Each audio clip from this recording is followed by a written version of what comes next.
Oga maji ya moto, hot showers. What? Is that? Asubuhi kuna baridi sana, unaongelea nini? Oya, mimi nakueleza. Asubuhi usioge maji ya moto. Kwa sababu nini kinafanya maji ya moto kwenye mwili wako? Unajua unapooga maji ya moto yanafanya yana relax mwili wako. Sawa, unaweza kuamka asubuhi yako una baridi, yani maji ukiagusa tu haya maji leo hayaogeki. Lakini jitahidi sana at least basi chemsha kidogo afu yachanganye, ila ya baridi yawe mengi. Yani yawe yametoka kwenye ile lukewarm, yametoka kwenye maji ya uvuguvugu, yanayotaka kwenda kwa ya baridi, yani umeupunguza kidogo ule baridi. Lakini maana yake ni kwamba mwili wako unatakiwa ushtuke, unatakiwa ushtuliwe, yani upate siku imeanza ni kitu cha baridi. Ukiweza piga ya baridi kabisa. Usiku unapokwenda kulala, katika kujiandaa ile unaandaa muda wako wa kulala, ndio inatakiwa kuoga maji ya moto.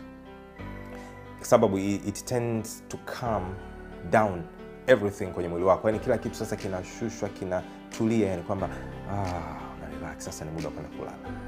Hata kutoka huko kuoga, ukishajifuta maji unajisikia kabisa mwili umerelax. Sasa ukifanya hivyo asubuhi maana yake nini? Ukifanya hivyo utarudi tena kitandani.